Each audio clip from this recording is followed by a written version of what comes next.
Thriving business.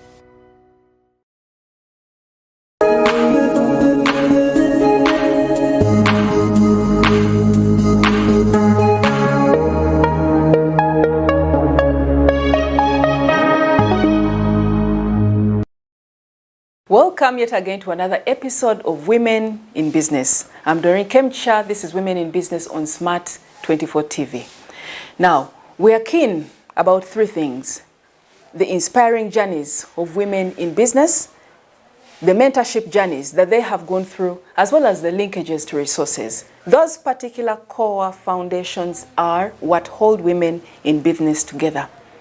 Now, on this particular episode, we have an amazing lady that we have been stalking actually for quite a while. She started off in 2010, the CEO of Rena Beverage Solutions Limited. She's also a former board member of Uganda Women Entrepreneurs Limited. She's also a member of UMA committee member, and she's also on UZEA and also a member of Uganda Chamber of Commerce. An amazing lady, Mrs. Madame Regina Nakayemba. Madame Regina Nakayenga. Yes. Delighted to have you. Thank you very much. It is not something small to start from 2010 and 2023. You are still here, vibrant, and still bringing out different products that have nutritional value, medicinal value, all these different. How did it start? How did your journey start? Wow. Yes. Amazing. It started in a very simple way. I was a member of the Uganda Catholic Women Guild, and I'm still a member of the Uganda Catholic Women Guild. So we had a training on fruit value addition, that is pineapples, passion fruit, oranges, etc. So my residence is just less than half a kilometer to the parish, and we went there. At that time I was teaching in Chambogo University as a lecturer, but I made it and I went there late. The women actually felt like offended, yes. But they said, okay, if you have come, pay 5,000 shillings to join, and that was the third day. Yes. So I paid my 5,000 shillings and joined the training. But as we were training and about to conclude, an insight got into my head and said, wow, this is an opportunity for us who are in the city center, because we have access to fruit markets. Yes. And so I can be able to do the juice and the wine throughout the year. I told my fellow women that, look here, we can take up this thing. Let us commit ourselves to make wine, to make the juices, so that after a month we come back and say we have made this. I took it seriously. I came home, shared with my children, told them what we had learned, even demonstrated, and I said, okay, but I have committed myself to do 2 jerrycans of wine. And why wine? Yes. Because I was looking at wine as a product which does not require daily monitoring. If it doesn't go, it doesn't go bad, instead it gains the value. Yes. And I was looking at my old age. At that time I was a lecturer and also doing consultancy. My company is called Capacity Enhancement Consultant Services. But I was getting challenges there in terms of my back. When I'm writing those reports on pressure, I'd really feel like my eyes are popping out, my back is paining. So this would be an alternative to have other people I supervise to do for me work and make money. And also in addition, as a lecturer in Chambogo University, I had seen some very good students with the second class, upper first class. They bench to become assistant lecturers and they don't get opportunities. Hey, why not? Can't I employ also some of these people? Yes. So that inspired me. And so I came back after 2 weeks, I had not done a single thing. I felt guilty, and then I said, no, I must do it. But to me, what just to cut you short, what stands out for me is that you said I took it seriously. Yes? Yes. You mentioned that I took it seriously, and my mind picked that up. Yes. One, because we thank the church. Yes? The churches have been so instrumental in pulling up the urban woman, especially the urban woman empowerment. Urban? Yes, even the grassroots, yes. Rural woman. Even the grassroots, we don't negate that. But when it comes to the urban woman, she has really benefited from those meetings and those workshops and those trainings. Mushroom farming. Yes. Mushroom farming.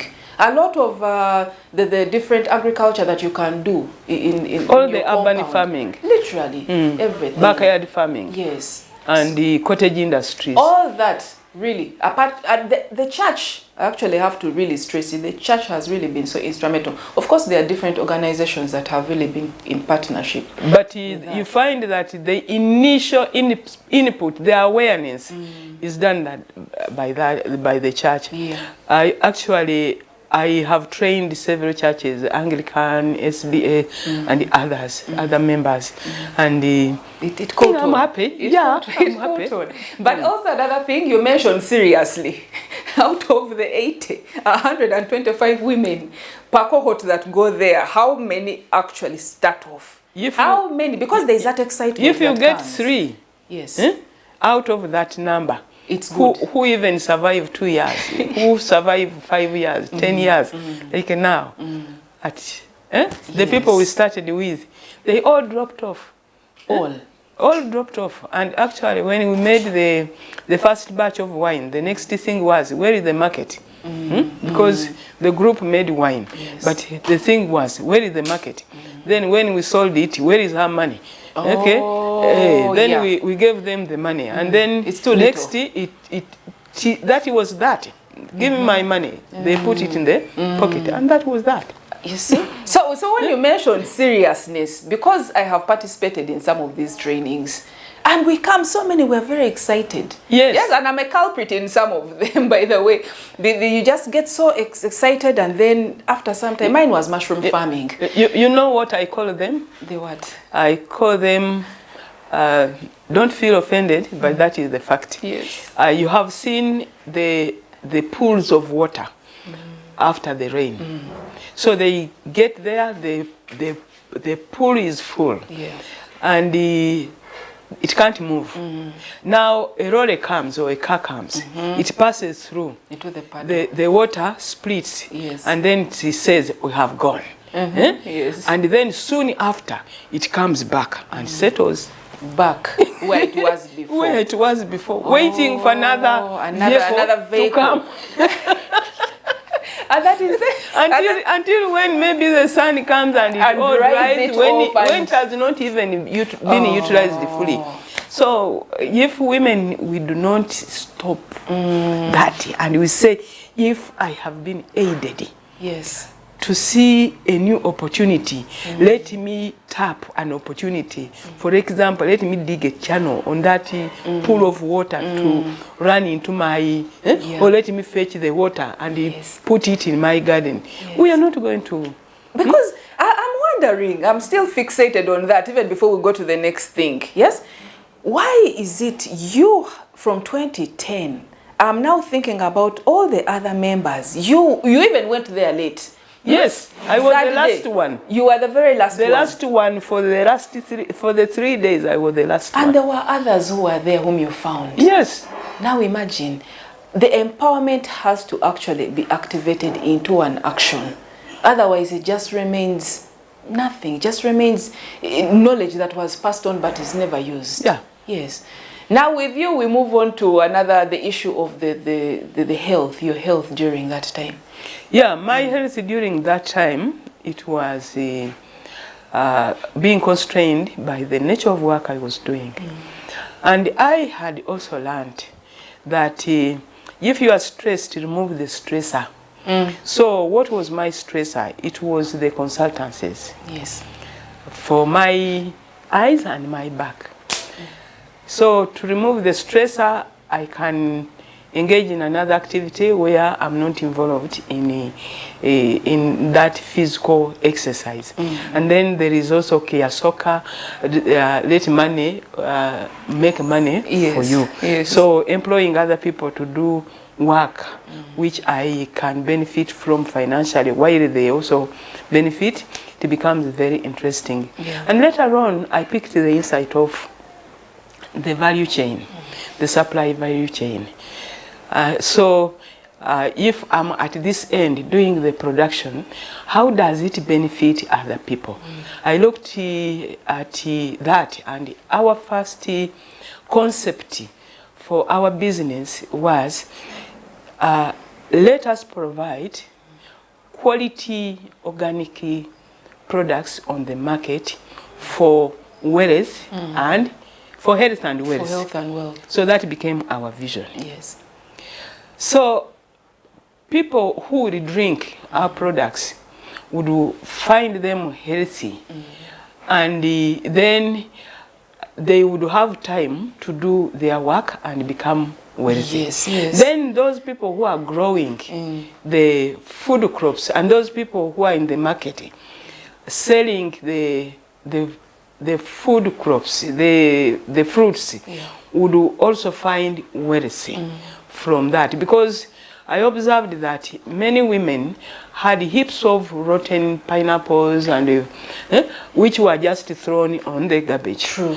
So let us make a small contribution at least to that woman who has bought, and also to that farmer, because sometimes it happens that that farmer has brought her produce and supplied it to the market vendor, and then the market vendor is waiting for people to buy, and then the season is saturated. So the whole value chain now loses. The farmer who brought the fruits for selling will not get money, and even this vendor will not get money. And it is disheartening. It is so disheartening for the farmer to put in a lot of his energy, a lot of her energy, and come out with nothing at the end. It's so disheartening. Happens a lot. It happens a lot. But I also know that you work with outgrowers. Yes. Yes. So as I always say, our vision and mission is what drives us. So that is a story for the beginning, the passion fruit concentrate, the wine. By the way, my first passion fruit came from my garden, and you know that is what excited me after that training. Yes. I had an acre of passion fruit in Mityana. I come from Mityana, Busuju County, Butayunja, past Bujuko, Sabu County, Ngandwe village. I'm born to Mr. and Mrs. the late Serwada Matia, the progressive farmers. But I had my acre of passion fruits. So after that training, I said, wow. So now I will not carry the garbage. I will only extract the fruit from the pulp. Yes. So I went, harvested my first harvest, put it actually in these Fanta bottles. It wasn't that much. But that's an acre. The first harvest was about 2-3 tins, so I extracted the pulp, carried it conveniently to this place, and I got it on my sigiri and started doing the concentrate. But I did not have all the ideas, so I called a friend who was doing a very good passion fruit from You Will. And she directed me, use the lemon of this much and so on. So I made it, and I took my first concentrate to Chambogo University, and they said, wow, it's marvelous. That gives me courage. And I came back here and now wrote the objectives for the company.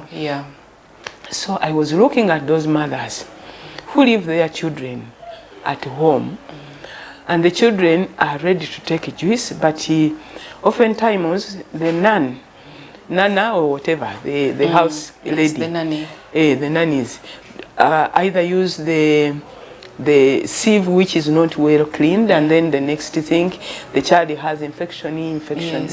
Yes. But this passion fruit which we used to prepare, if it's ready to drink, it is ready to drink, and you only dilute what is required at that time. So the mothers found it very useful, convenient. So they would take something which is healthy, and it prevents them from spending. So wealth grows. Now that aside, as our market grew for the passion fruits, a time came when we really felt like passion fruits were not our thing. Why did you feel? Why did we feel that way? Because we are that type of people who do not want to use a lot of preservatives for health purposes. Yes. So our passion fruit would only last 6 months on the market.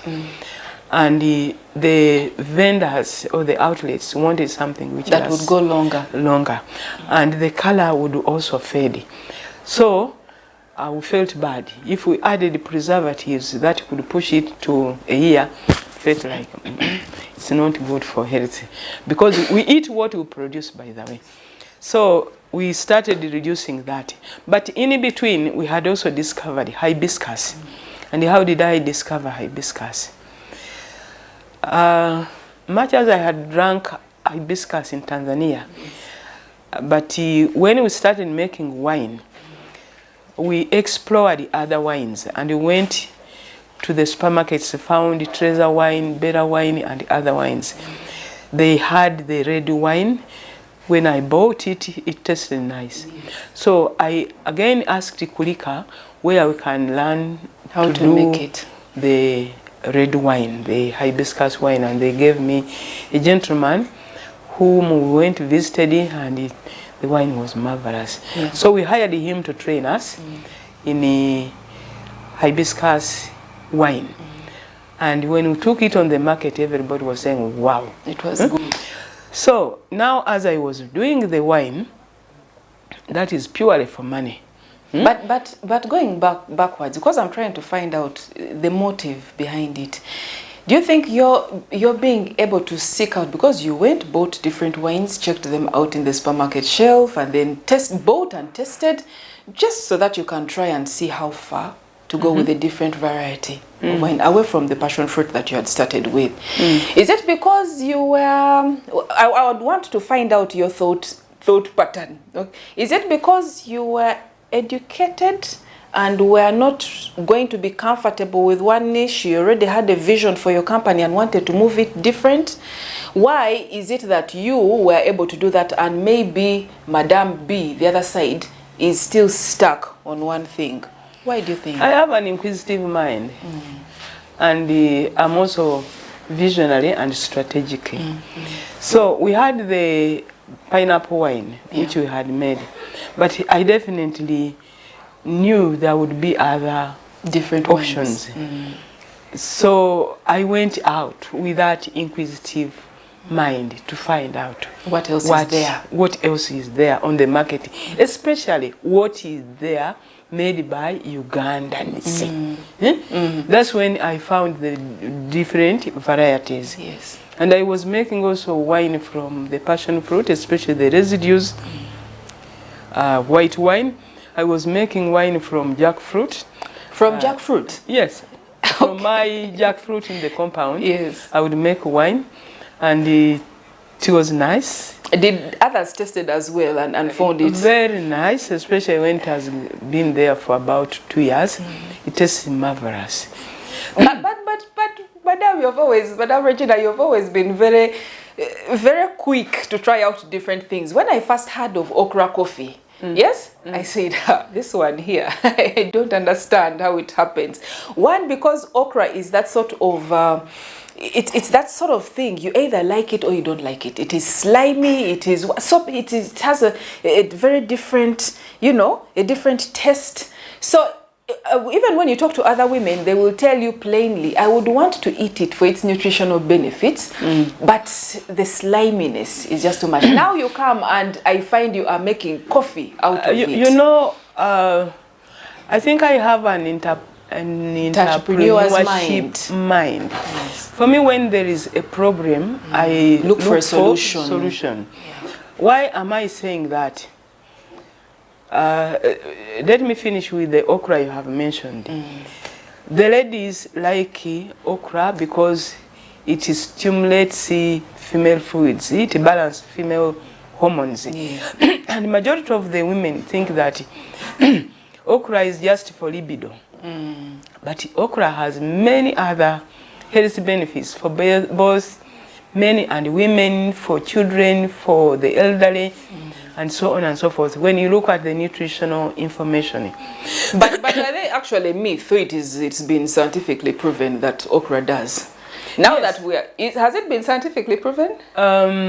Yes, it has those properties that stimulate female fluids and harmonize female hormones. Harmonize? Yes. So basically, if I'm to take okra, I will be more peaceful? Yes. Is that it? Your hormones are balanced.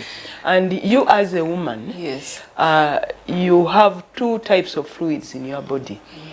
Actually, more than that. Okay. You have the milk, the breast milk. Okra is good for stimulating the breast milk. Yes. But as a woman who is married, it is also good for that. It gives you the lubrication you need in your body. So the issue of dryness is not there. Yeah.